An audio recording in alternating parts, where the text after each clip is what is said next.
Listo, buenas noches nuevamente para todos. Me confirman porfa si estamos viendo la presentación, si me están escuchando bien. Sí, señor. Listo, gracias. Vamos a arrancar con la presentación. Como siempre, cualquier duda, pues levantamos la mano y yo les doy la palabra para evitar mantener el micrófono prendido y hacer esa retroalimentación ahí que suena feo. Listo, entonces ahí ya estamos grabando la sesión. Vamos a iniciar.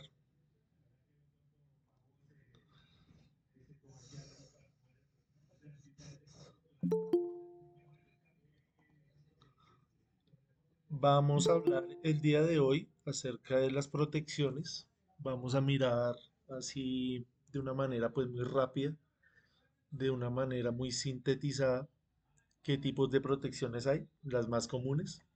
Hay pues muchísimas en el mercado. Vamos a mirar pues las más utilizadas pues en la cotidianidad de cada uno de nosotros. Listo, entonces una protección eléctrica se refiere al conjunto de dispositivos, sistemas y procedimientos diseñados para salvaguardar instalaciones eléctricas, equipos y personas de fallos o anomalías en el sistema eléctrico. Entonces ya vamos a mirar qué tipos de fallas existen. Entonces, acá nos hablan de sobrecargas, cortocircuitos, sobretensiones o fallas a tierra. Esta falla a tierra la charlamos la vez pasada cuando pues pusimos acá el ejemplo de la volqueta que estaba tocando allá las líneas de media tensión. Entonces vamos a retomar esto para ponerlo acá en contexto con lo que vamos a hablar hoy. Su objetivo es detectar condiciones anómalas o peligrosas en el flujo de corriente y de manera automática o manual. Entonces esto ha venido cambiando ya con el paso del tiempo y con la evolución de la tecnología. Cada vez nos vamos a esta parte, a la parte automatizada, ya donde está entrando en juego todo lo que conocemos actualmente de la inteligencia artificial, del machine learning, del Internet de las cosas. Todo esto ya se está incorporando en toda la tecnología eléctrica. Ha venido pues evolucionando, siempre pues ha estado presente, pero ahorita con más fuerza con todo este boom de la inteligencia artificial.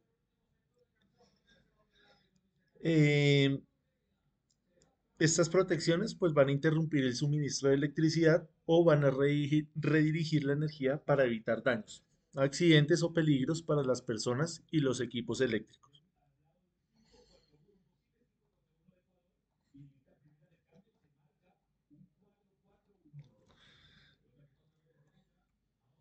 Listo, entonces acá nos hablan de su importancia. Entonces, como primera medida, pues hay que garantizar la seguridad de las personas, también prevenir los daños de los equipos, proteger contra incendios, asegurarse de la continuidad del servicio, que no vayan a haber interrupciones o que si ocurren sean despejadas rápidamente. También hay que cumplir con la normativa, entonces hay que estar revisando todos estos conceptos que estamos viendo acá, confrontarlos allá con lo que nos dicen las normas. Y en general, pues la protección del sistema eléctrico. Entonces es bastante intuitivo, bastante lógico de entender estos conceptos de las protecciones. Entonces vamos a mirar eh, cómo funcionan estos interruptores automáticos o también llamados disyuntores. Entonces tienen diferentes nombres en diferentes países, en diferentes contextos.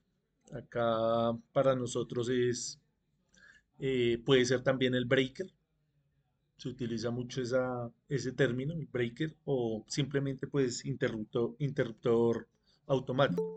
Este disyuntor es un poco menos utilizado. Sin embargo, en algunos contextos, pues cuando se nombre, pues debemos saber de qué nos están hablando. Entonces, estos interruptores protegen los circuitos contra sobrecargas y cortocircuitos. Detectan un exceso de corriente y se abren para interrumpir el fluido eléctrico. Entonces, acá es importante hacer una diferencia entre una sobrecarga y un cortocircuito. Ya vamos a mirar esto más al detalle. Tenemos acá algunos ejemplos de estos interruptores. Entonces, ellos tienen dos partes, una que es térmica y otra que es magnética. Entonces, por eso ya se llaman termomagnéticos o magnetotérmico. Entonces, la parte térmica funciona contra sobrecorriente, es decir, cuando tenemos una sobrecarga.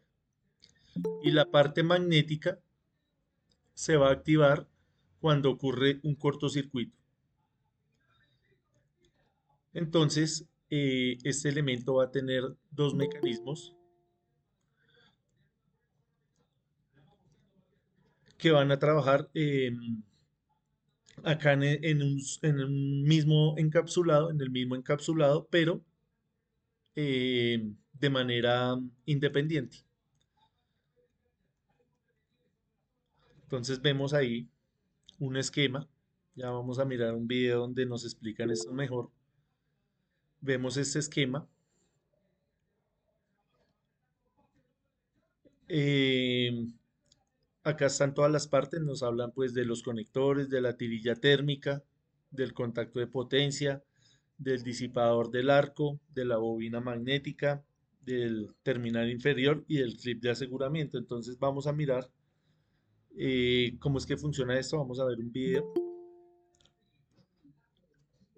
Está acá más adelante. Listo, está más adelante, ya lo miramos.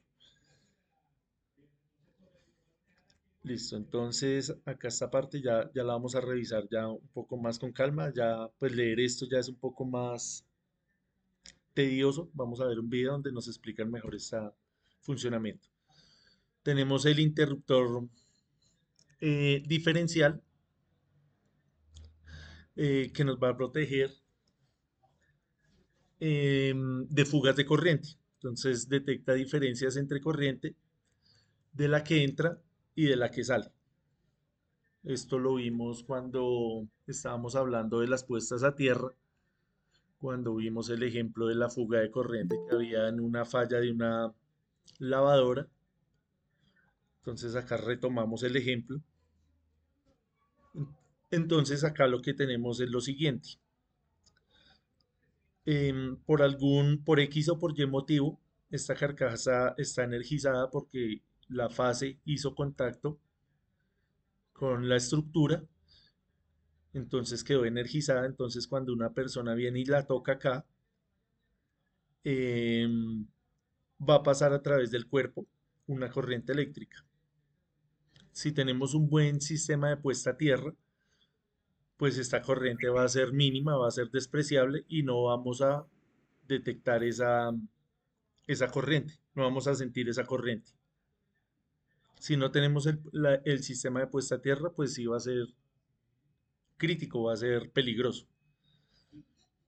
Entonces, si no existiera el diferencial, pues sigue el flujo de corriente, sigue acá la fuga, perdón, y lo que existe pues es una fuga, un desperdicio de energía que puede llegar a no ser pues tan peligroso si, como decimos, tenemos bien conectado el sistema de puesta a tierra. Lo que hace el diferencial es mirar y medir la corriente que entra, tiene que ser igual a la que sale. En el momento que estas corrientes sean diferentes, por eso se llama diferencial, él se activa. ¿Cuándo es diferente? Cuando hay una fuga, cuando esta corriente viene acá y se desperdicia y vea que ya no es la misma. La que entra es diferente a la que sale. Entonces el diferencial precisamente nos sirve para detectar esas fugas de corriente. El diferencial pues va a trabajar en conjunto con el termomagnético. No es que el diferencial vaya a reemplazar al termomagnético ni tampoco el termomagnético al diferencial, tiene que haber ambos. Ustedes saben, ustedes han visto allá en su trabajo cuando tienen la protección de los motores, que él tiene un guardamotor y aparte de eso, tienen allá pues los breakers de seguridad, los termomagnéticos. Entonces son una coordinación de protecciones. En los sistemas más robustos, por ejemplo en una subestación generadora, en una estación generadora, pues ya no vamos a tener uno o dos protecciones, sino vamos a tener muchas más. eh, que nos van a medir los diferentes parámetros eléctricos, análogo acá a la corriente, pero ya van a ser unos de tensión, van a ser otros de potencia, van a ser otros de frecuencia.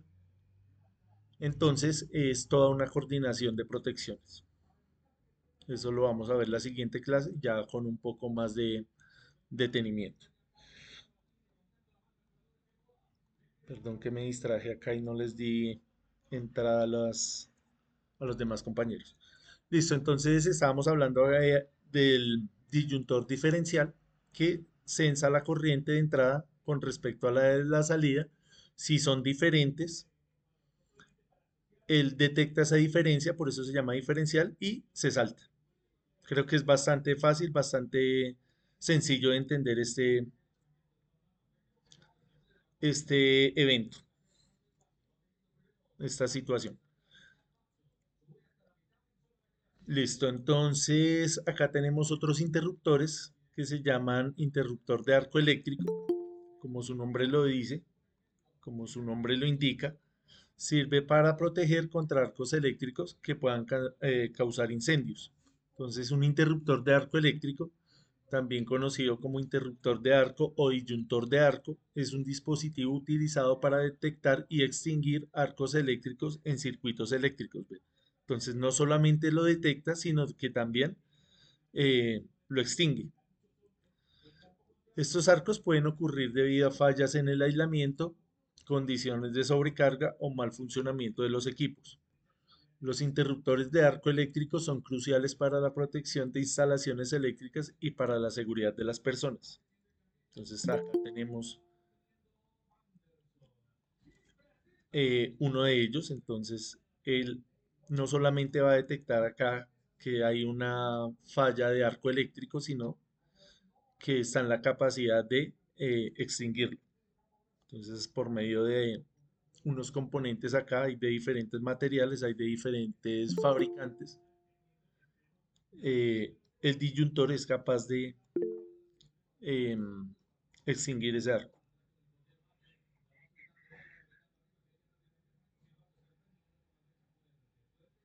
Rubén nos dice, en las subestaciones de energía existen diferentes tipos de protecciones de corriente diferencial y direcciones, entre otros. Sí, señor. Sí, lo que les estaba diciendo. Las subestaciones, pues hay redundancia de protecciones, sobre todo cuando estamos hablando en la parte de la generación, donde se debe garantizar la calidad de la energía. Entonces hay protecciones relacionadas con la tensión, con la corriente acá, como los campos magnéticos también, con el tema también de la velocidad de los generadores, de la frecuencia. Entonces, esto está censado y está calculado de tal manera que sea secuencial ese funcionamiento de esas protecciones, que funcionen coordinadamente, que no se vaya a saltar una y ya todo el sistema quede aislado, sino la idea es precisamente lo contrario, que si ocurre una falla el sistema siga funcionando y tratar de solucionar esa falla lo más rápido posible. Gracias, Rubén. Listo, entonces vamos a mirar este video, un video muy cortico, donde nos explican cómo funcionan estos termomagnéticos. Como les decía, pues tiene dos partes, una térmica, que es para la sobrecarga, y una magnética, que es para el cortocircuito. Entonces ahí vamos a ver con más claridad cómo es que funciona esto.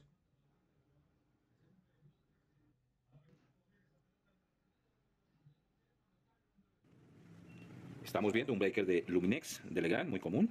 También lo encontramos en ¿Me confirman, porfa, si estamos viendo y escuchando?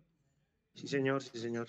Sí, Listo, señor. gracias. marca Beticino, óptico americano, Sí, General señor. Electric, Control Family Fuerte y y demás. claro, profe. Bien, vamos a mostrar entonces el funcionamiento de un breaker termomagnético.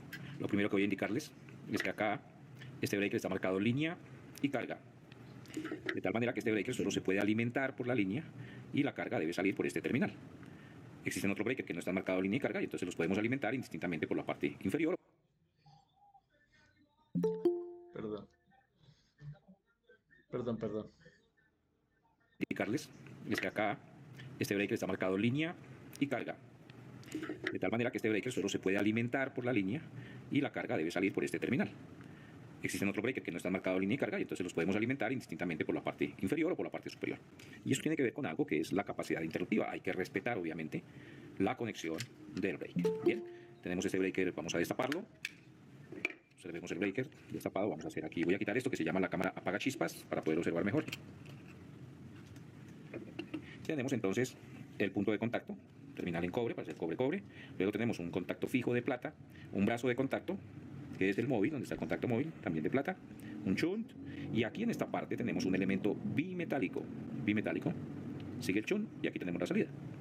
Cuando se abre un breaker, voy a abrirlo acá, entonces queda acá un espacio entre el contacto fijo y el móvil, lo cual nos dice que el breaker está abierto. Y para cerrarlo, nuevamente, operamos la maneta y nos queda el breaker cerrado. Bueno, ¿cómo funciona?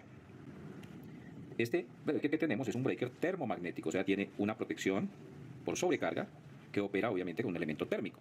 ¿Cuál es el elemento térmico? El elemento térmico es esta laminita que estamos viendo acá. Esta laminita. Son dos metales con diferente punto de fusión que se han instalado en el breaker. Entonces, siempre que circula corriente por un conductor, el conductor se calienta. Y siempre que un metal se calienta, el metal se dilata. Al ocurrir una dilatación, voy a dilatarlo aquí intencionalmente para que ustedes vean qué pasa. Observen que se abrió el breaker. Al abrirse el breaker, la maneta queda en la posición central o posición de disparo. Pero el breaker abierto, obviamente garantizándonos la protección por sobrecarga. Vamos a repetir el procedimiento. Entonces, esto se ajusta obviamente en fábrica cuando tenemos una corriente mayor al 14%, porque este es un breaker tipo americano. Si este fuese un breaker de 100 amperios y pasan 114 amperios, para 100 amperios hay una dilatación, para 114 pues la dilatación es mayor, para 120 es mayor. Entonces cuando tenemos más de 114 amperios hay una dilatación y al dilatarse suelta el brazo de contacto y nos abre el circuito, quedando la maneta en la posición central. Muy bien, eso es sobrecarga. Ahora vamos a volver a cerrar el breaker y vamos a hacer ahora un disparo magnético. Cortocircuito es magnético. ¿Cómo opera? ¿Cómo funciona? Esta parte que estamos viendo acá es un electroimán, ¿vale? Por aquí está pasando una corriente nominal. Para los americanos, un cortocircuito es una corriente 6 veces mayor a la nominal. Por lo tanto, si tengo un breaker de 100 amperios, pasarían 600. Si tengo un breaker de 20, pues 120 amperios, etc. Siempre que circula corriente por un conductor, se genera un campo magnético alrededor del conductor. Este electroimán, como tenemos una mayor corriente, pues habrá un mayor campo magnético y va a atraer esta armadura que están viendo acá. Y al atraerla, veamos qué pasa. También abre el circuito. Voy a repetir el procedimiento. Cerramos el circuito. Y entonces circula corriente por el conductor, genera un campo magnético y ese campo magnético atrae este elemento y hace que se dispare protegiendo lo que esté conectado acá. Entonces tenemos un breaker termomagnético. Una de las preguntas bastante comunes es ¿qué pasa en los circuitos de emergencia? Como por ejemplo en bombas contra incendio, que los breakers deben poderse bloquear en la posición cerrada, es decir, ahí donde está ubicado. O en un circuito de emergencia, como lo dice el artículo 700 del NEC 2020 y versiones anteriores, o la 2050, que está basada en el NEC 2017. Tenemos que poder bloquear estos breakers en la posición de cerrado. Le vamos a poner aquí un elemento, tal como vieron en el slide anterior, ponemos un elemento donde queda bloqueado. Pero viene la pregunta, si está bloqueado esa maneta, entonces hay una sobrecarga, un cortocircuito, el breaker se dispara. Vamos a hacer entonces ese ejercicio. Vamos a bloquear la maneta y yo voy a hacer intencionalmente la dilatación del bimetálico. Entonces, vamos a pedirle aquí al ingeniero que nos sostenga de esta forma. Ok, muy bien. Para evitar que se baje la maneta. Y vamos a esperar que la cámara lo pueda ver. Y voy a hacer el mismo procedimiento. Recuerden, está bloqueada la maneta, no se va a disparar. Y voy a dilatar intencionalmente el bimetálico. Veamos qué pasa. Abre el circuito y estaba bloqueado. Entonces, si tiene ese elemento que bloquea la maneta, si hay una sobrecarga, protege el circuito, independientemente de que esté bloqueado. Obviamente nos quedó suelto. Bueno, debemos corregir entonces la falla y después de corregir la falla vamos otra vez a bajar la maneta y volver a cerrar nuestro breaker. Bueno, pero ¿qué pasa si hay un cortocircuito y está bloqueado? Veamos otra vez, vamos a bloquear otra vez intencionalmente el breaker y ahora lo que voy a hacer es que voy a atraer, pasa una corriente, esa corriente tiene un campo magnético, me atrae esta armadura y veamos qué pasa. También abre el circuito. Fíjense que está bloqueado, es decir, cuando bloqueamos en la posición de cerrado un breaker y si hay una sobrecarga o un cortocircuito, él actúa. Claro, está bloqueado. La intención de bloquear la maneta en la posición de cerrado es evitar que alguien, porque quiera o accidentalmente, nos pueda abrir el circuito, se presenta una emergencia y entonces pues no nos enteramos qué puede pasar. Bueno, espero que les haya gustado el video, que les haya servido. Y si tienen algunas preguntas, no olviden consultarnos en nuestra página www.openingeniería.com. Listo, entonces, ¿cómo les pareció el video? ¿Tenemos algunas observaciones, algunas preguntas? ¿Algo que añadir?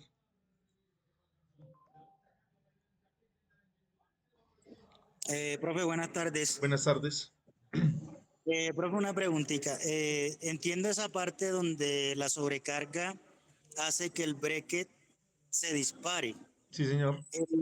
La duda que yo tengo es la parte donde se sulfata y esto ocasiona que el breque en una sobrecarga no se dispare. Entonces, pues quería saber qué pasa, porque igual de todas maneras se va a sobrecargar, pero no se dispara. Listo, entonces ya entramos al campo del mantenimiento. Nosotros antes de que suceda eso, pues tenemos que ir a revisar constantemente em, que estos elementos estén en buen estado. Entonces, miremos acá, en esta parte, pues él tiene una entrada y una salida, una que va al barraje y otra que va saliendo, que es el cable, que vaya directamente conectado al circuito que usted haya diseñado. Esa sulfatación que usted habla sucede precisamente en esos dos puntos, o a la entrada o a la salida, acá en esta parte, o acá en esta otra.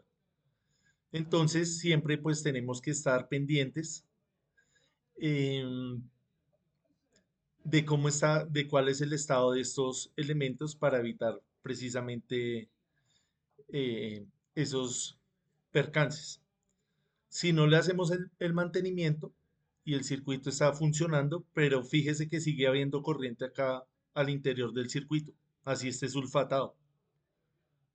Sigue siendo, o sea, lo que hace la corrosión es aislar el cable acá de este punto, pero sigue habiendo corriente. Si usted nota, pues sigue habiendo corriente, aunque esa corriente puede disminuir precisamente por esa corrosión, que es lo que nosotros conocemos como lo sulfatado, pero el elemento va a actuar, va a seguir actuando. De pronto va a modificar la corriente, ya la corriente tiene que ser superior para que la protección se dispare, pero va a seguir funcionando en malas condiciones, pero funciona. O sea que, profe, quedaría como una especie Ok, de... profe, gracias. Sí, Duan, ya le doy la palabra a Pablo. No, profe, gracias, gracias. Listo, sí, Pablo. O sea que ahí él actuaría como una especie de un aislante. El mogo, como le dice uno, pues vulgarmente. Sí, lo que El- hace es, tiene varias consecuencias. Una es comportarse como un aislante, la otra es provocar puntos calientes. Esto si usted vaya con un termómetro digital, con uno que venga de pantalla, un termógrafo, usted va a notar acá un punto caliente. No sé si ustedes alguna vez hayan visto esa prueba que van allá los técnicos en los tableros, donde hay muchas conexiones de estas, muchos guardamotores y muchos breakers, y llegan allá con ese aparato y miran los puntos calientes, precisamente para detectar dónde hay mal contacto. Ese punto caliente son malos contactos, que son pues bastante dañinos para todos los equipos, para todo el funcionamiento eléctrico del sistema. Donde se van a generar esos puntos calientes, sobre todo acá en la entrada y en la salida. Este es el barraje y esta es la salida donde usted va a conectar el cable. Los mal llamados perros, profe. ¿Perros? ¿Pernos? Perros, perros. Pero el perro no es como una abrazadera. Más o menos, sí, señor. Pero fíjese que acá sí es como una especie de conexión, pero vea que esto va ya a la lámina, al barraje, y esta ya es, usted la puede apretar, usted mete acá el cable y aprieta acá. Entonces siempre es buena idea apretar esto bien para que no ocurran ese tipo de inconvenientes. Sí, Ok, José Raúl. profe, gracias. Profe, muchas gracias. Quiero como aportar algo aquí acerca de que usted está hablando de los puntos calientes. Es que uno como ingeniero o como diseñador, el objetivo de toda ingeniería es evitar los recalentamientos y las sobrecargas. Ese es el fin de una ingeniería y los cálculos que se hacen en ingeniería. ¿Por qué se aprieta un borne para que no se caliente? ¿Por qué se calcula un cable para que no se caliente? Todos esos aportes y todos esos cálculos de ingeniería y todo lo que uno hace siempre llevan ese fin, evitar los puntos calientes. Y yo Sí, creo señor. que ese es el punto fundamental de un diseño eléctrico. Sí, señor. Sí, es importante tener en cuenta todos esos empalmes porque ahí es susceptible a la corrosión, sobre todo cuando tenemos pues cambio de material.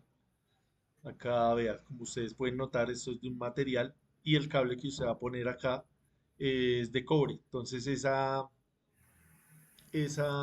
cambio de fase que hay entre materiales generalmente sucede en la corrosión.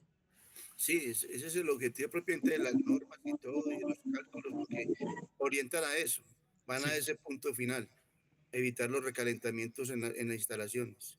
sí, señor. Listo, gracias, José. Sí, algo más, Duan. Profe, para salir un poquito más de duda, porque es que he notado, o sea, más que todo yo he como neciado esa parte del sistema en lo que es la coraza o pasta, no sé cómo se llama, o carcasa, y he notado que el material no es tan resistente a todo este material que trae por dentro. Entonces ese plástico o coraza tiende como a ponerse blando y hace que el sobrecalentamiento pues genere un corto. O sí, o así más o menos, ¿sí me entiende lo que le quiero decir? Sí, Entonces pues señor. no sé qué tanto influye el material de esta pasta o coraza sobre todo el sistema que está interno. Mala calidad. Sí, resumido ahí es lo que dice Germán, es eso. Es de mala calidad o está funcionando a una corriente nominal superior para lo que fue diseñado. Esto generalmente los que tenemos en la casa son de cuántos amperios, de 15 amperios, de 20 amperios, de 30 amperios máximo. Entonces muchas veces usted para un circuito que requiera mucha corriente, como por ejemplo el horno, la lavadora, la ducha, todo este tipo de elementos son susceptibles a que esta pasta se derrita, como usted dice, este plástico, esta carcasa, precisamente porque está pasando mucha corriente y esa corriente pues genera calor y ese calor empieza a derretir esto. Sin embargo, si el sistema está bien dimensionado, esto puede durar años, décadas ahí. Hemos visto en casas antiguas, en casas viejas, usted va y mira estos breakers que antes les decían eh, el taco. Usted iba y miraba el taco y eso estaba todavía bueno. Después de 3, 4 décadas, eso seguía funcionando bien. Entonces es porque lo estamos dimensionando mal. Ok, profe, gracias. Listo, Duan. Profe, los General Electric, esos viejos de toda la vida. Sí, muy buenos, de buena calidad. Y todavía siguen siendo buenos. Los Schneider, Esos de los... ahora no son una cascarita. No, pero siguen siendo buenos, dependiendo del fabricante. Los General Electric, los Schneider, el ABB, eh, el Siemens, todos esos son buenas protecciones. Igual ellos vienen certificados, vienen garantizados. el Telemecanic también. Listo, entonces acá para resumir, eh, entonces es importante diferenciar que él va a tener una parte acá que es para sobrecargas y otra que es para cortocircuito. Entonces la sobrecarga es diferente al cortocircuito. Cuando ocurre el cortocircuito, se dispara por el campo magnético. Y cuando hay sobrecarga, se dispara por la dilatación acá del metal. Entonces ya nosotros vimos la clase pasada que era el campo magnético, cómo funcionaba. Eh, entonces ya vamos a entender un poco mejor este concepto. Listo, vamos a continuar y ahí vamos a mirar que salgan más. Ya ahorita retomamos el tema de los breakers. Otro tipo de protección eléctrica pues es el fusible. El fusible pues protege los circuitos contra sobrecorrientes, especialmente en caso de cortocircuitos. Entonces él detecta un aumento excesivo de corriente y el fusible se funde, interrumpiendo el flujo de corriente. Entonces, aplicaciones comunes, sistemas de baja y media tensión y equipos electrónicos. Entonces, los que manejan allá sus herramientas que miden los parámetros eléctricos como los multímetros, los batímetros, el analizador de redes, todos esos equipos están protegidos con estos fusibles. Entonces, en el momento que pasa una corriente excesiva, se funde y ya pues toca reemplazarlo. No es como el breaker, que él se salta, usted lo deja ahí un momento que vuelva a su temperatura normal y lo puede reutilizar. Acá los fusibles no. El fusible se funde y ya toca reemplazarlo. Listo, vamos a mirar ahora los relés de protección. Entonces estos relés se utilizan en sistemas de protección más complejos, como en redes de media y alta tensión, y ellos detectan condiciones anómalas como sobrecargas, cortocircuitos y desequilibrios, y activan interruptores automáticos. Ya es un sistema automatizado. Entonces son estos que estamos viendo acá. Entonces en muchas industrias, en muchas fábricas ya tenemos este tipo de elementos. También como estábamos viendo ahí en los sistemas de distribución, en los sistemas de transmisión de energía eléctrica de potencia, se utilizan estos relés. Entonces hay relés de frecuencia, de corriente, de tensión, lo que les estaba comentando ahorita. Entonces el relé de sobrecarga térmica protege motores y otros equipos contra sobrecargas. Es lo que nosotros llamamos comúnmente en el argot cotidiano como el guardamotor, pero es lo mismo, es el guardamotor, perdón, el relé térmico. Tenemos acá uno de tiempo. Entonces es uno que usted lo programa para que se apague ya dependiendo de lo que usted necesite, dependiendo de la aplicación. El relé diferencial de corriente, que detecta diferencias entre la corriente de entrada y salida, que es muy similar al interruptor diferencial. Em, Aplicaciones comunes de todos estos relés, sobre todo en las redes de distribución eléctrica, en la protección de transformadores y de generadores.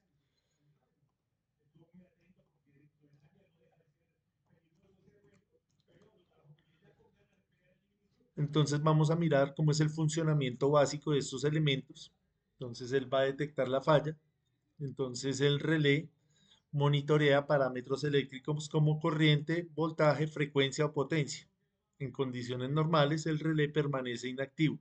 Sin embargo, si uno de estos parámetros excede los límites establecidos, como una sobrecorriente, un cortocircuito o un sobrevoltaje, el relé detecta la anomalía. Sí, Hermes. Profe, hay como para aportar algo de los relés térmicos, hay unos que vienen con diferenciales, por ejemplo, para calcularlos con el caballaje de un motor, se calculan aproximadamente por 3 amperios por cada caballo de fuerza y él ya para que si el motor supera el amperaje se dispare. Sí, señor. Sí, eso tiene ahí una coordinación. Eh, Tiene un rango, ¿no? Digámoslo de entre 17 y 21 amperios, por ejemplo, un motor de 7 caballos, sí, más señor. o menos así.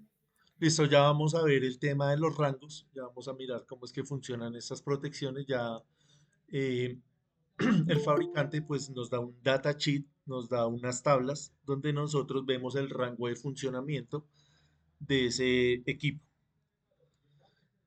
Eh, Nosotros comúnmente, haciendo un pequeño paréntesis, ya que su merced pues nos hizo la intervención,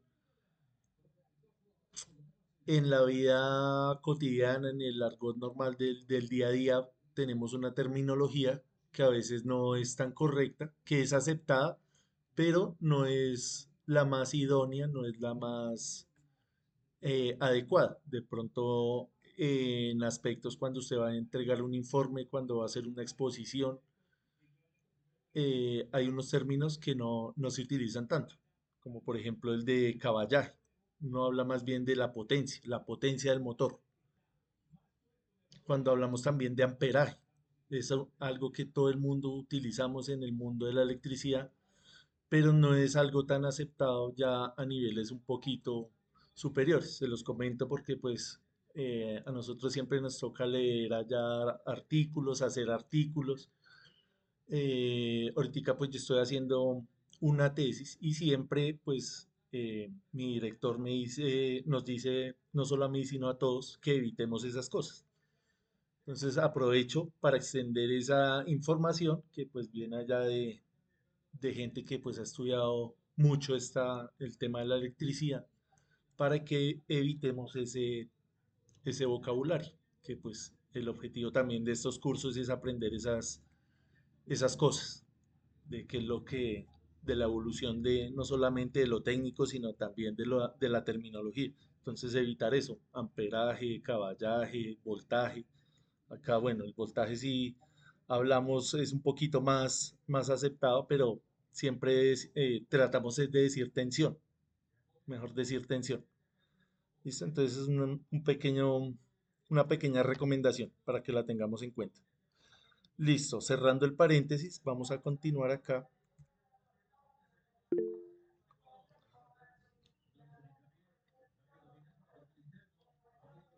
Vamos a continuar acá. Eh, entonces tenemos acá funcionamiento básico de un relé de protección. Entonces, él procesa la señal. Entonces acá en la primera parte la detecta, en la segunda la procesa. Entonces una vez que se detecta la falla, el relé procesa la información y toma una decisión. Los relés modernos pueden estar basados en microprocesadores que realizan cálculos avanzados para determinar el tipo y la gravedad de falla. Es lo que nosotros ya asociamos con lo que les decía al principio de la presentación de la inteligencia artificial, ya donde todos estos sistemas cada día son más autónomos. Luego de ese procesamiento de información que hace el relé, entonces el siguiente paso es el accionamiento. Entonces, si el relé determina que se ha producido una condición peligrosa, envía una señal de activación para que el dispositivo de interrupción, como un interruptor automático o disyuntor, se abra y desconecte la parte del sistema afectada. Entonces la idea no es que vaya y desconecte todo el sistema, sino que sea lo más localizado posible. Entonces esto previene daños a mayores riesgos de seguridad y también de la continuidad del servicio. Luego de que solucionó la falla, hay un restablecimiento. Entonces, dependiendo del tipo del relé, puede restablecerse automáticamente cuando las condiciones vuelvan a la normalidad o requerir una intervención manual para restablecerse. Listo, entonces vamos a ver en un esquema básico de ese proceso. Entonces se hace la medición, el transformador de corriente mide la corriente del sistema y envía una señal ya reducida al relé. La idea del transformador de corriente es disminuir esa corriente para que sea una corriente manejable para el relé. Luego el relé toma la decisión de la señal recibida y si detecta una falla, él decide si es necesario abrir o no el circuito. Luego de la apertura del circuito, el relé envía una señal al disyuntor, el cual abre el circuito para proteger el sistema. Entonces, lo que estamos viendo acá en esta imagen son transformadores de corriente. Él lo que hace es reducir la corriente.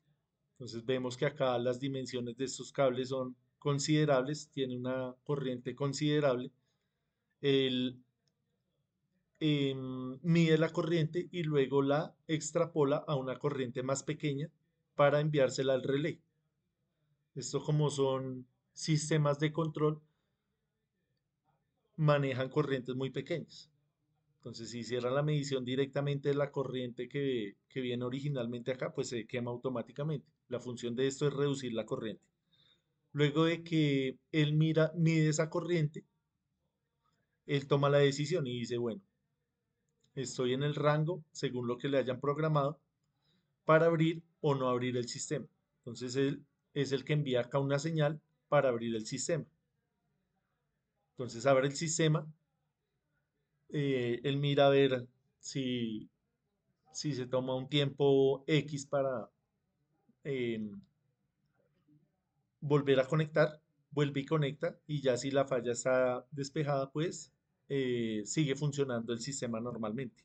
Entonces observemos que esto pues cada vez está más automatizado, entonces esa es la idea, como hacia allá va el futuro, incluso pues ya estamos en ese futuro, en el presente, donde ya tenemos que lidiar con toda esta tecnología.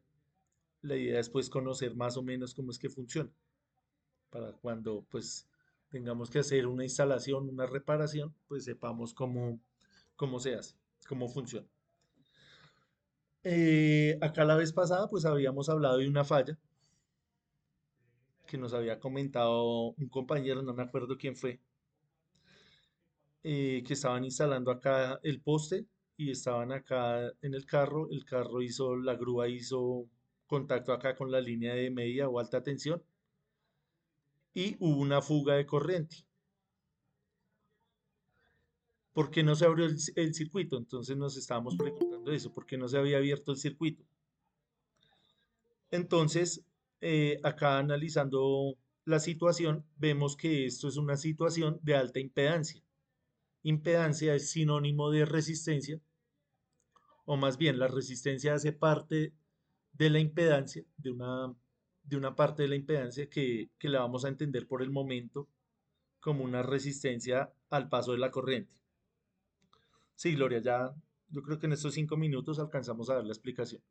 Entonces la corriente, hubo una fuga, vea, hubo una fuga de corriente. ¿Por qué no se abrió el sistema? El sistema si hubiera tenido acá un diferencial, se hubiera abierto. ¿Qué pasa si en todas las líneas, en todos los cables, por decir algo acá en Bogotá, cada uno de estos cables tuviera un diferencial? No va a ser rentable para la empresa, porque esos diferenciales pues toca hacerles un mantenimiento, toca hacerles cambiarlos, revisarlos. Entonces, no es tan rentable. Esta corriente que pasó acá a través del sistema, pues fue una corriente mínima. Sin embargo, pues fue suficiente acá para calentar la llanta y hacer que esto se incendiara. Eh, Esta corriente es mínima porque es de alta impedancia, lo que estamos viendo acá. Entonces, hubo un contacto con la línea, no se produjo una corriente de cortocircuito suficientemente alta. Entonces, este relé, no vio la necesidad de abrir el sistema. Eh, Acá nos dice que pues es una corriente que fluye a tierra, vea, viene de la línea y se despeja hacia la tierra.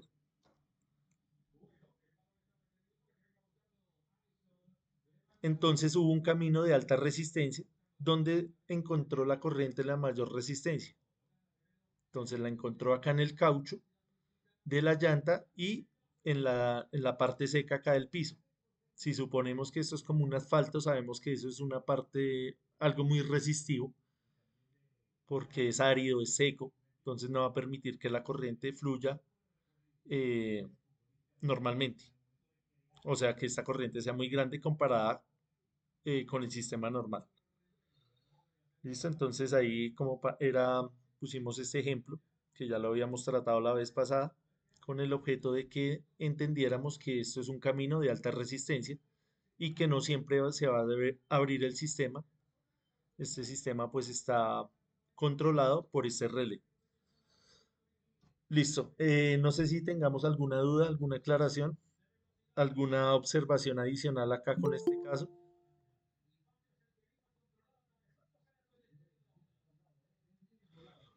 Listo, vamos a enviar la asistencia. Gracias por recordarme.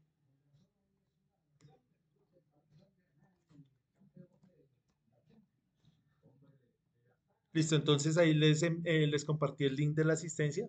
Porfa, para que lo vayamos llenando. Profe, una pregunta. Señor, A ver, en los tiempos de antes, que eran pues más obsoleta la tecnología, resulta de que había una especie de cuchilla que tenía una latica potente.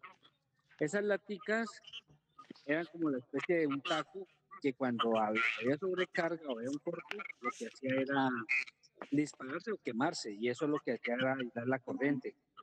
Esa tecnología ya quedó obsoleta, pero anteriormente lo que se hacía era eso. sí, era un fusible. Correcto, sí, señor.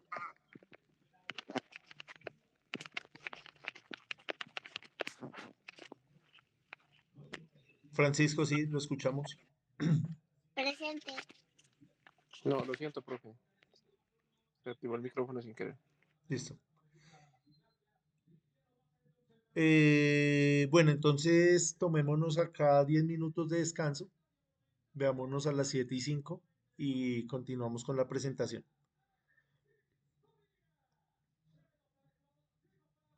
No se les olvide llenar la asistencia.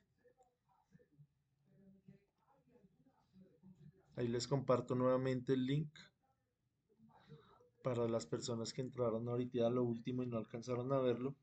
Ahí está.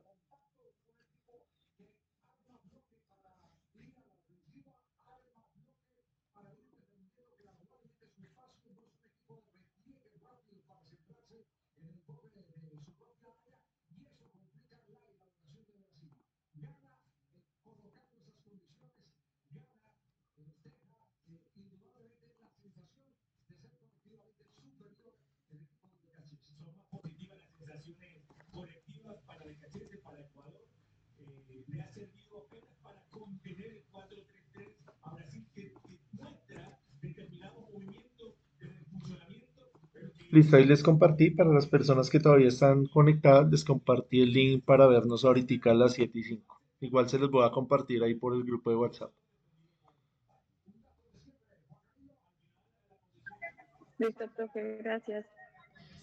Gracias. Gracias, profe. Listo, ya nos vemos. Gracias, profe. Listo, ya nos Gracias, vemos. instructor. Ya nos vamos.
Listo, ahí les comparto nuevamente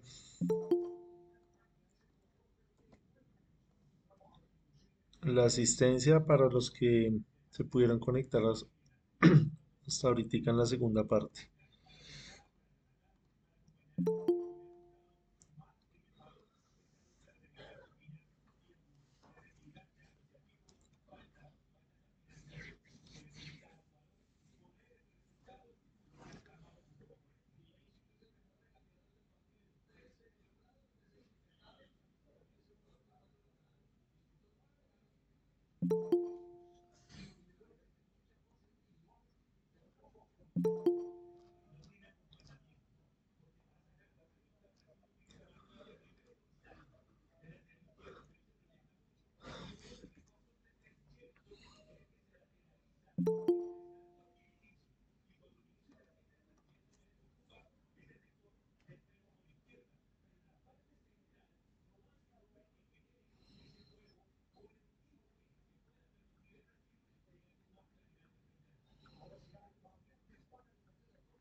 Listo, entonces vamos a continuar con la presentación. Me confirman porfa si estamos viendo las diapositivas y me están escuchando bien. Listo, John Freddy, gracias. Fernando, Matthew, José Luis, Lady, Sí, señor. Hermes, gracias. Bien, bien. Listo, gracias. Listo, entonces no sé si hay algo, alguna observación adicional acá con el caso que habíamos hablado la vez pasada, que el compañero pues nos trajo acá a la clase. Listo, igual ahí yo les comparto luego esta presentación para que revisen más al detalle. Listo, entonces acá nos hablan de un parámetro de funcionamiento del cual pues es la corriente. Hablamos de corriente nominal. Es importante siempre conocer este concepto, ya que es pues muy utilizado eh, para calcular la corriente que va a pasar por una protección, por un cable, por una máquina. Entonces, a eso se refiere la corriente nominal. Entonces, la corriente nominal es la corriente máxima que el dispositivo puede soportar sin entrar en funcionamiento. Entonces, sin que el relé se eh, vaya a tomar la decisión de abrir el contacto.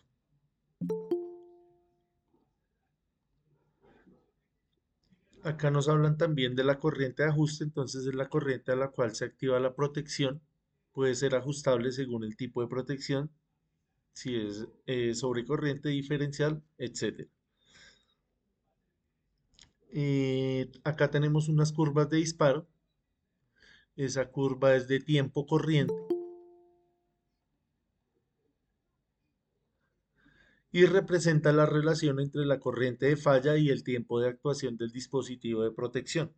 Entonces esta curva hay que saberla interpretar, saberla utilizar para que el sistema quede bien coordinado.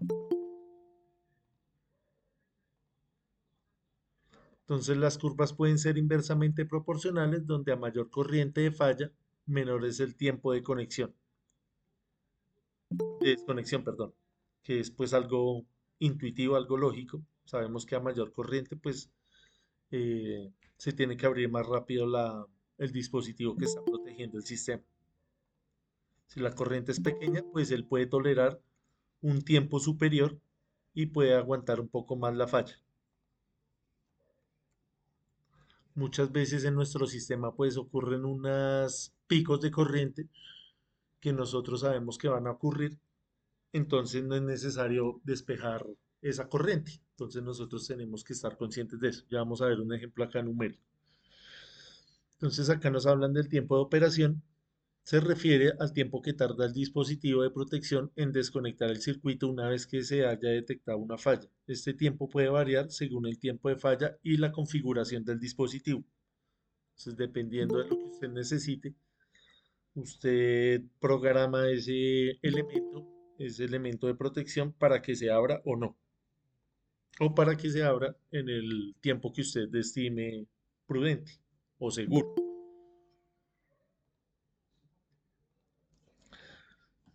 Entonces acá vamos a mirar una definición ya formal de lo que es la coordinación de protecciones.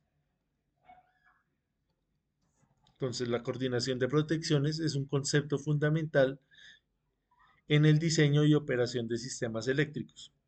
Se refiere al proceso de asegurar que todos los dispositivos de protección, como son los interruptores automáticos, los fusibles, relés y otros dispositivos de desconexión actúen de manera ordenada y selectiva en caso de una falla en el sistema.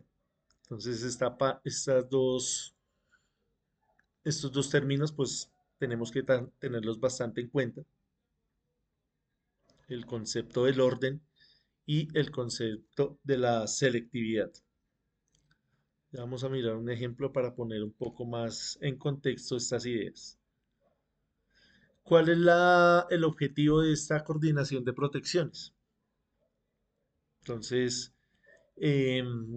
como primer ítem tenemos aislar la falla, es decir, permitir que solo la parte del sistema afectada por la falla se desconecte, manteniendo el resto del sistema en funcionamiento, como en el caso de que estábamos viendo ahorita de la grúa. Si hubiéramos tenido ahí un relay que hubiera detectado esa fuga de corriente, solamente se iba a desconectar ese tramo donde está ocurriendo la falla. No tiene sentido que toda la cuadra vaya a quedar sin energía. Lo importante es tratar de dejar esa protección lo más sectorizado posible, en teoría. Ya en la práctica, pues sabemos que esto va a redundar en precios, en costos. Entonces, pues ahí ya toca mirar cuál es el presupuesto y también pues cuál es la necesidad. El segundo objetivo es minimizar interrupciones, entonces reducir el impacto de la falla en el servicio eléctrico, evitando desconexiones innecesarias en otras partes del sistema. Entonces está muy ligado a la primera parte. El tercero nos habla de proteger los equipos, de evitar daños a los equipos y componentes del sistema eléctrico al responder de manera adecuada y rápida a condiciones de sobrecarga o cortocircuito. Entonces acá también es importante tener en cuenta el tiempo, tener en cuenta que esto pues tiene que actuar de manera adecuada y de manera rápida antes de que ocurra algo eh, que se salga de pronto de control. Acá nos hablan de la coordinación selectiva. Entonces la coordinación selectiva es un concepto clave en la protección de sistemas eléctricos. Se refiere a la estrategia de diseño de protecciones eléctricas como interruptores automáticos, fusibles, relés, etcétera, para asegurarse de que en caso de un fallo en el sistema solo se desconecte la parte afectada y no todo el sistema. Es como un resumen de lo que estamos viendo. Esto minimiza el impacto en el suministro eléctrico y permite que el resto del sistema continúe funcionando sin interrupciones. Es lo que pues siempre queremos. Acá hay una coordinación de respaldo. Entonces, la coordinación de respaldo es un aspecto crítico en el diseño y la operación de sistemas eléctricos. Se refiere a la planificación y el ajuste de dispositivos de protección como interruptores automáticos y subfusibles para asegurar que en caso de una falla, la parte del sistema que esté afectada se aísle sin interrumpir el suministro a las partes sanas del sistema.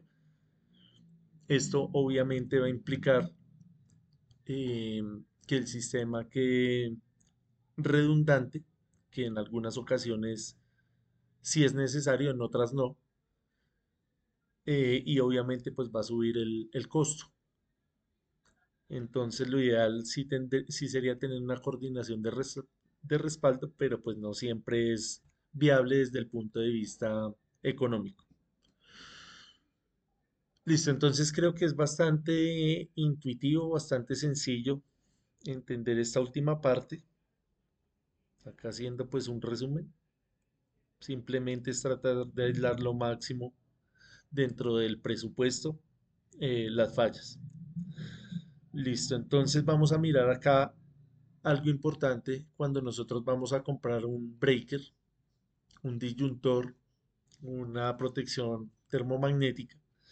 Cuando usted compra ese elemento, él viene con un datasheet.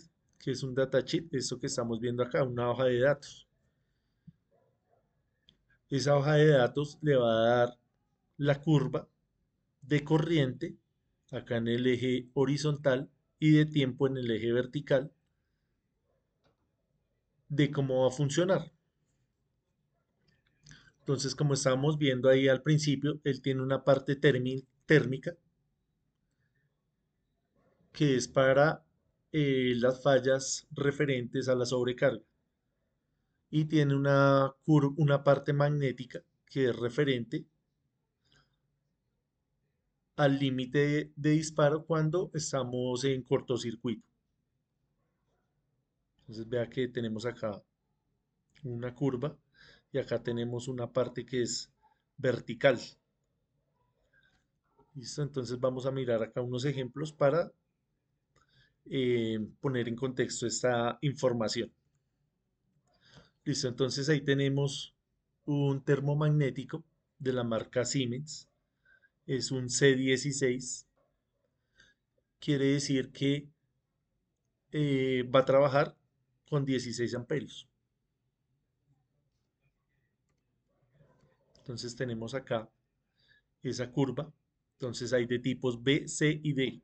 Si usted va y mira acá, acá dice C, quiere decir que está trabajando en esta parte. Es decir, el disparo con corrientes entre 5 a 10 veces la corriente nominal. Entonces la corriente nominal es esta de acá, 16, y él va a funcionar entre 5 y 10 veces esa corriente. O sea, puede ser 6 por 5, 16 por 5, ¿cuánto es? 6 por 5, 30, van 3. 5 por 1, 5. Y 3, 8. 80. 80 amperios. O llegar a 160 amperios, multiplicando acá por 10. Entonces, si usted compra uno tipo B o tipo D, ya tiene que analizar acá la curva en B y en D. Listo, entonces vamos a mirar esta curva que se refiere a la protección que teníamos ahí en pantalla. Entonces, la siguiente es la curva de disparo de la familia de eh, interruptores automáticos tipo C de 60 amperios. Entonces tenemos acá un ejemplo donde vamos a estar acá en esta región. No, esta no es la curva. Vamos a mirar este ejemplo. Dice, ¿cuánto tiempo demora en disparar un interruptor automático de 16 amperios tipo C si es atravesado por una corriente de 32 amperios? Si el interruptor es este mismo, es este que tenemos acá, de 16 amperios. y por X o Y motivo le pasa una corriente de 32 amperios, es decir, dos veces la corriente nominal. Vean, acá lo que nos indica, vean, dos veces la corriente nominal.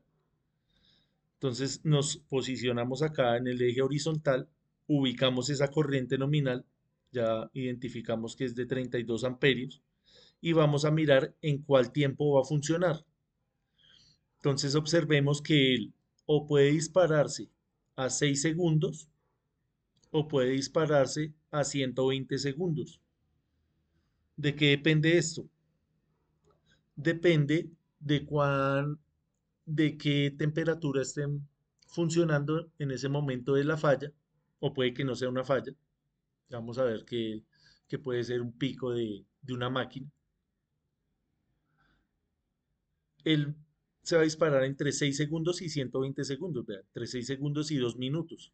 Que uno diría, bueno, una falla de 2 minutos es posible. El, el, el interruptor automático está diseñado para eso.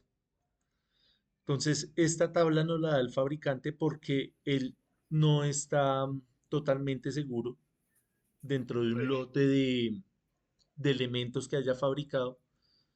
Él no le puede dar un valor exacto de cuánta corriente va específicamente el que usted tiene en la mano.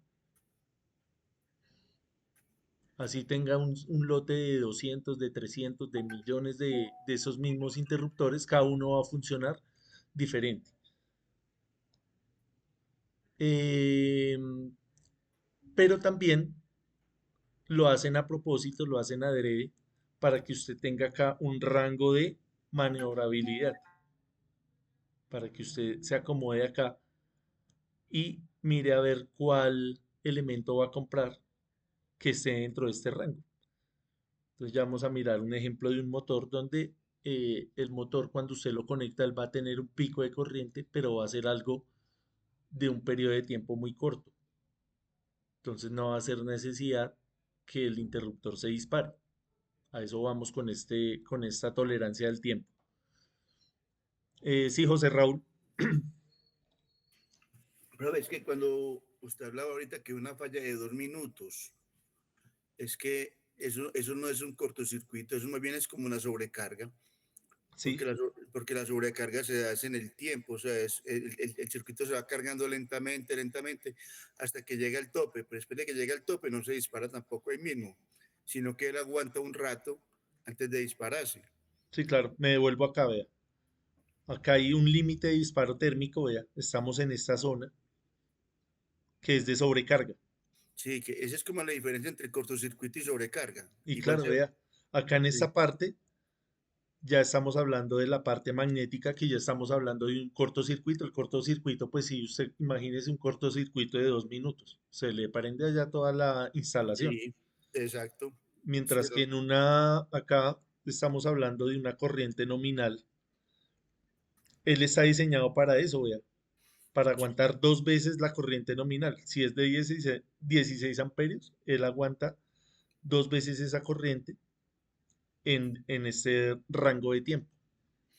sí, porque sí, porque un cortocircuito de 2 minutos, que la protección está demasiado alta y ya los cables se quemaron cuando se dispare, si es que se dispara. Exactamente. Listo, vamos a mirar acá el siguiente ejemplo. Dice ejemplo 2. ¿Cómo se comporta el mismo interruptor automático con una corriente de cortocircuito de 128 amperios? Vea que ya nos dice que es una corriente de corto, ya no es una sobrecarga. Vea, 128 amperios, ¿cuántas veces es la corriente nominal? Si la corriente es de 16, ¿cuántas veces superó ese umbral? Dividamos ahí 128 entre 16 a ver cuánto nos da.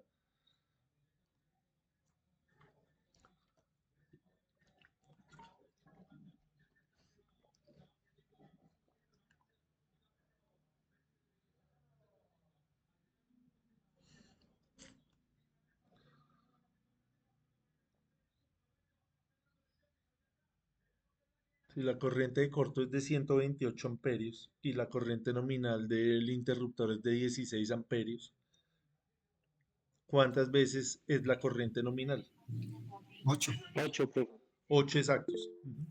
Listo. 8, profe. Sí, señor, gracias. Entonces vamos acá a la curva y buscamos acá. Entonces es 8 veces lo que estamos viendo ahí en pantalla, 8 veces la corriente nominal. Ya estamos en la parte C, ya no estamos acá en esta parte curva, sino estamos acá en la parte de cortocircuito. Entonces esto tiene que despejarse en este lapso de tiempo entre 0.01 segundos o 10 milisegundos. 0.01 segundos es lo mismo que decir 10 milisegundos, o sea, algo muy pequeño, muy prácticamente que instantáneo para el ser humano. Eh, o máximo acá, vemos la raya, 2 segundos. En 2 segundos ya se tiene que despejar esa falla, porque ya es de un corto, ya no estamos hablando acá de minutos, sino de segundos. Fíjese que esta escala es una escala logarítmica, muy sencilla de leer, ¿verdad? Muy fácil de leer. Acá estamos hablando de tiempo en segundos y acá estamos midiendo corriente en amperios. Fácil de interpretar. Listo, vamos a mirar el siguiente ejemplo, la siguiente situación, donde tenemos el mismo interruptor automático que está protegiendo un circuito donde se instala un motor monofásico con una corriente nominal de 12 amperios, pero que tiene una sobrecorriente de arranque de 120 amperios durante 0.2 segundos, que es algo, pues, es una situación muy, muy común. Entonces, el motor va a trabajar en su momento, en su estado normal, en su estado estable, a 12 amperios, pero va a tener un transitorio, que es cuando usted lo conecta, cuando lo va a arrancar, y es de 120 amperios. Entonces, ¿cuánto es la corriente nominal? ¿Cuántas veces es la corriente nominal? Dividimos 120 amperios entre 16. ¿Cuánto nos da eso, porfa? ¿Cuánto, profe? 120, que es la corriente de arranque del motor. Usted lo conecta y él tiene un pico de corriente de 120 amperios. 7.5, ¿sí? A todos nos Sí, dio igual. señor. 7.5. Entonces ahí tenemos, vea, una corriente nominal de 7.5 veces, una corriente de 7.5 veces la corriente nominal, es lo que quiero decir. Entonces, si utilizamos ese C16, es decir, este de acá que estamos viendo, pues no nos va a servir, porque ya estaría en la zona de cortocircuito. Vea, ahí estamos en la zona de cortocircuito. ¿Sí la ven?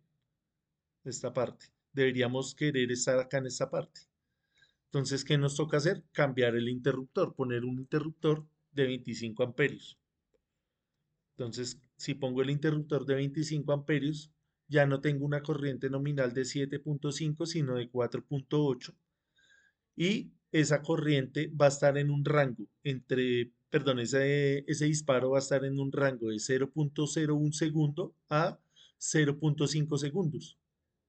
Y como yo sé que esa corriente es de 0.2 segundos, porque es lo habitual de la máquina, que sea algo muy pequeño, algo muy, muy rápido, está perfecto ese de 25. El de 16 no me sirve porque apenas yo lo prenda, ¿qué va a pasar? Se va a disparar el interruptor. Entonces me va a tocar estar cada rato, suba y baje, entonces no es la idea. Entonces es cambiar el breaker, cambiar la protección, pero teniendo en cuenta toda esta información, no es cambiarlo por cambiarlo.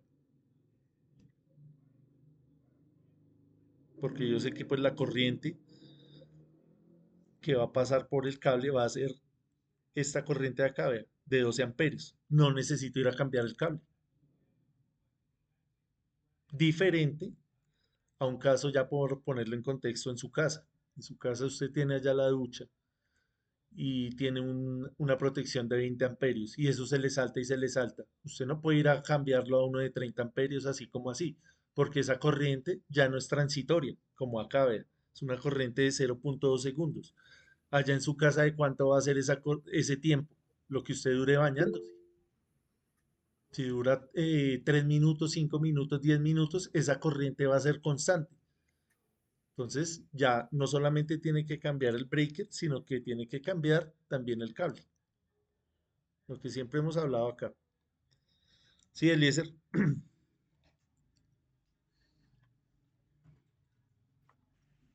¿Cómo se escucha ahí? Sí, ahí lo escucho. Sí, preguntaba la parte de disparo de la curva siempre es la de abajo, porque veo que ahí está el 0,5, pero debajo, o sea, la línea que va arriba no cuenta para eso. Sí, es un rango. Tenemos que tener en cuenta ambas curvas, vea, la de arriba y la de abajo, porque él da una tolerancia. Esa tolerancia es debido a lo que les decía del lote. No todos los breakers van a tener el mismo comportamiento, así hayan sido fabricados con los mismos materiales, con los mismos compuestos, en las mismas condiciones. Cada uno tiene su particularidad, tiene su singularidad. Eh, pero aparte de eso, esa curva, esa tolerancia, esa adrede, es a propósito para que usted pueda jugar con ese elemento. Entonces usted tiene que tener en cuenta tanto la de arriba como la de abajo, es un rango. Entonces acá, por ejemplo, ya compró el de 25 amperios, ese se le va a disparar entre 0,01 segundos o 10 milisegundos hasta medio segundo. Entonces ya usted ya sabe que ahí no va a tener problema con el motor. Entonces, a ver si estoy entendiendo, en la comparación de los tres tipos que Se le estamos está hablando, escuchando como lejos, Eliezer. digo, entonces, para ver si me queda claro haciendo la comparación de los tres tipos, estamos diciendo que el tipo B es más sensible o el D es más sensible. Acá lo que nos dice son tres regiones, perdón que me devuelva acá. Es lo mismo, va a tener una parte que es de cortocircuito y va a tener una parte que es de sobrecarga. Entonces acá lo que nos dice B, C y D se refiere a esas corrientes nominales. El B está entre 3 y 5 veces la corriente nominal, el C entre 5 y 10 veces la corriente nominal y el D entre 10 y 20 veces la corriente nominal. Entonces usted como diseñador va y mira, de acuerdo a lo que vaya a conectar, cuál de estos se acomoda más a sus necesidades.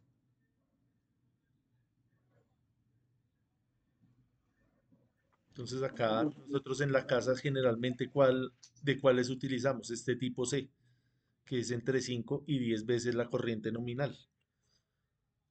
En otros contextos se utiliza más el D porque las corrientes pueden llegar a ser más altas.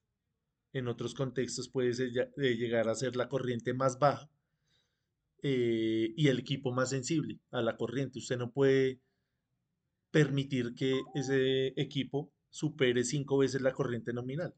En la casa usted sí se puede permitir eso en tiempos cortos. Entonces sí, lo podríamos interpretar de esa forma, con que el B es más sensible.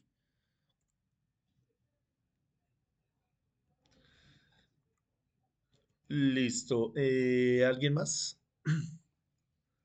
Listo, yo sé que esto pues al principio toca ir a revisarlo, toca ir a mirar. La idea es esa, que no dejemos solamente lo que hablamos acá, sino que vayamos y revisemos todo este material.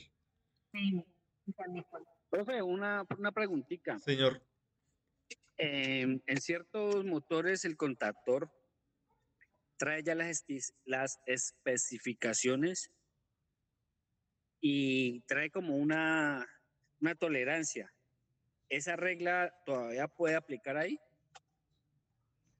Bueno, hay que tener en cuenta que el contactor solamente es una parte que está actuando, que está obedeciéndolo, entre comillas, está obedeciendo órdenes. ¿De quién obedece órdenes el contactor? Precisamente del relé, del guardamotor. El contactor solamente está diseñado para abrir y cerrar y él tiene un rango también de funcionamiento, pero él no va en ningún momento a abrir el circuito por sí solo. ¿Quién lo va a abrir? El relé. Entonces no Ok, confundamos el contactor con el guardamotor o relé térmico, que es de lo que estamos hablando acá. listo, profe, gracias. Listo, con gusto. Listo, entonces yo creo que con esta parte sí la entendimos bien, o más o menos bien. Estamos, yo creo que por buen camino. Vamos a mirar acá algo relacionado con los tipos de protecciones. Acá hay unos códigos ANSI y de la IEEE donde se asignan unos números a cada función de protección o control. Entonces este número se llama función estándar. Entonces estos números son utilizados para identificar y clasificar las diversas funciones de protección, de monitoreo y control que desempeñan los dispositivos. Entonces como los relés de protección, los números ANSI más comunes son los siguientes. Entonces vamos a mirar acá una parte que es bastante eh, útil, sobre todo para las personas que trabajan ya en sistemas un poco más robustos. Entonces vamos a mirar, por ejemplo, acá antes de ver estos códigos, vamos a mirar este diagrama. Entonces acá tenemos un transformador. Este es el transformador, vean, es el símbolo del transformador. Ese transformador está conectado delta Y. Entonces puede ser acá del suministro en alta tensión, vea. Estas es las líneas de alta tensión. Viene el transformador conectado en delta y de ahí se deriva a la distribución, al barraje de distribución o a la barra de distribución conectada en Y. Mire, esto que vemos acá son relés, son protecciones. Entonces, ¿qué protecciones va a tener el, acá en la parte de suministro? Vea? Va a tener protecciones de corriente en función del tiempo, acá de potencia y de corrientes también relacionadas con el tiempo. Entonces, fácil de leer. Usted llega y dice, bueno, este 50, ¿qué quiere decir? Usted viene y mira acá. Dice, relé sobre corriente instantáneo. Detecta corrientes excesivas sin retardo de tiempo. Entonces, si ve que ahí hay redundancia en el sistema, pero es solamente en esta parte, entre el suministro y el transformador. No puede ir en todo el sistema porque pues esto es costoso y es eh, a veces innecesario. El 51, por ejemplo. El 51 que nos dice. Entonces usted viene y busca acá. Relé sobre corriente temporizado. Lo que les decía, está en función del tiempo. Detecta sobrecorrientes, pero con un retardo de tiempo. Entonces si hay una falla, él como que da un espacio de tiempo que usted programa para que no se desconecte el sistema. Sí, Wilfran. Te fue una pregunta, ¿esos relés también funcionan o son, eh, bueno, son multipropósitos como también para los pararrayos? No, eso es aparte. Acá pues hay unos que son para eso, pero acá los que estamos hablando, los que tienen este sistema acá del ejemplo, cada uno me dice para qué sirve. Por ejemplo, este 50N, vamos a mirar si está. No, no está. Pero ahí en la etiqueta, él nos habla que sigue siendo de corriente. Vamos a mirar acá el 49 y el 46 a qué hacen referencia. Entonces el 49 hace referencia a la temperatura. Entonces supervisa la temperatura de los equipos y actúa cuando se exceden los límites seguros de operación. Entonces sabemos que cuando pasa una corriente excesiva, eso se va a calentar. Si no actúa el relé de sobrecorriente, pues va a actuar el de temperatura, ¿sí ve? Hay una redundancia. El otro es de desequilibrio, ve al 46. Entonces, como estos son sistemas trifásicos, él va a detectar corrientes desbalanceadas que pueden dañar equipos como motores y generadores. ¿Sí? Entonces, todo esto hace referencia también a la calidad de la energía. Gracias, Rubén. El 50N es de tierra, instantáneo de tierra, cuando hay una falla a tierra. Gracias, Rubén.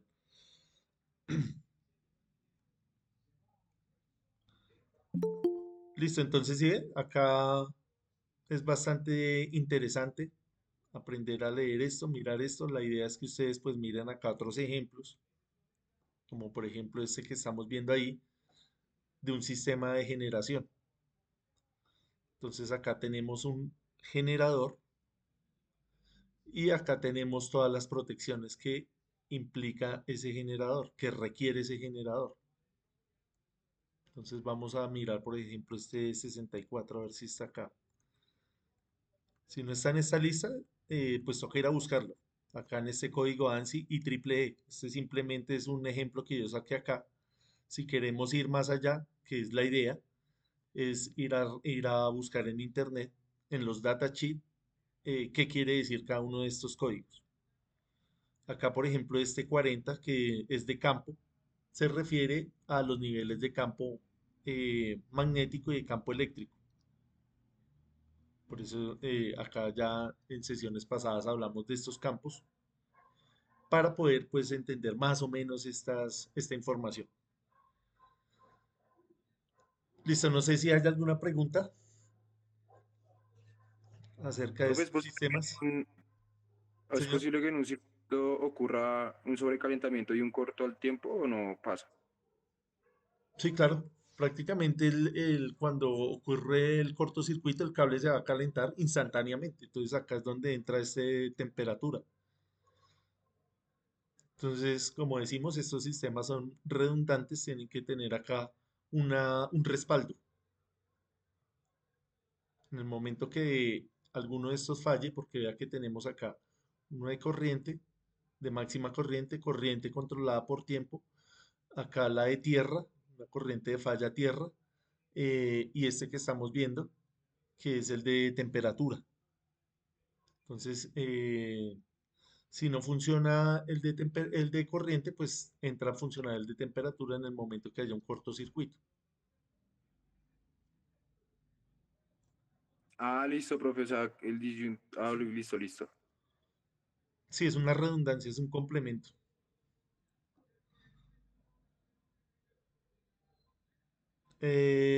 Listo, más preguntas. Les voy a compartir mientras tanto acá nuevamente el enlace para que llenen la asistencia. Listo, entonces espero que les haya gustado la presentación. Esta última parte pues ya es un poco más de trabajo autónomo, pero vea qué sencillo. Es ir a mirar estos números acá en esta tabla. Y esta tabla la buscamos ahí donde dice el código ANSI y triple E, para que miremos acá cada uno de estos componentes. Ya nosotros hablamos de que la corriente, la sobretensión, los campos electromagnéticos, entonces ya vamos a entender más estos conceptos. Ya con algunos de ustedes también hemos tratado el tema de las conexiones en delta, delta Y, trifásico, tetrafilar, trifilar, donde se utilizan. Esos son consultas que podemos nosotros hacer a manera personal. Entonces, esa es la invitación. Siempre Profe, qué pena. siempre lo más efectivo siempre va a ser el trabajo autónomo. Si usted se toma el trabajo de volver a revisar esta información y usted mismo proponerse dudas y usted mismo tratar de solucionarlas, va a ser más efectivo el aprendizaje. Esa es la idea. Listo. Profe, Señor. como más o menos ahí para complementar. Bueno, ya usted habló todo eso. Eh, tenemos la fórmula, ¿sí? Utilizamos la misma fórmula del principio con esto que usted dijo ahorita de todo este tema. No, ¿O porque hay es otra que, fórmula? no, no son fórmulas, mire, porque es que acá estamos hablando de unas tablas. Vea que acá no aplicamos ninguna fórmula, sino es interpretar esta información. Ah, ok. Hicimos tres ejemplos y el ejemplo pues es eh, Simple. bastante lúdico porque acá está toda la información. Usted también puede meterse a la página no de Siemens, sino de otro fabricante, por ejemplo de Schneider, y le van a salir lo mismo. Él le va a dar unas tablas. Él mismo le va a Ah, ok. explicar cómo utilizarlas. Esta última parte lo que vimos fue solamente un ejemplo de cómo coordinar las protecciones. En este caso era en un sistema de alta tensión, pero podría ser en un sistema de control, en una empresa, donde usted acá ya no tenga un transformador, sino un motor ya más pequeño, de menor potencia, y usted necesite cuidarlo, ponerle esas protecciones. Entonces sí, va a funcionar en cualquier nivel de tensión. Ok, profe, muchísimas gracias. Listo, con gusto. ¿Alguien más? Listo, ya les compartí ahí por última vez el formulario para la asistencia. Entonces agradecerles por la participación del día de hoy. Nos vemos el día martes. Y el martes hablamos de hacer la sesión adicional para mirar el Tinkercad. Como para mirar también la parte básica que siempre es importante.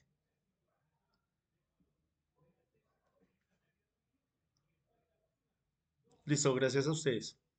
Listo, profe, gracias. Listo, Gracias, profe. Hasta listo. Hasta luego. Gracias que estén bien. martes. Gracias, profe. Profe, muchas gracias, buenas noches. Listo, feliz noche, gracias. Chao, profe, muchas gracias. Feliz noche. Chao, Lady, igualmente.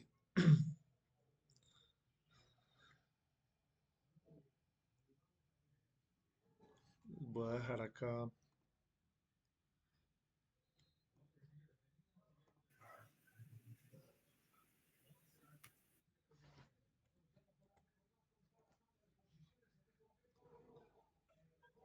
Muchas gracias. Listo, con gusto. Que descansen. Gracias.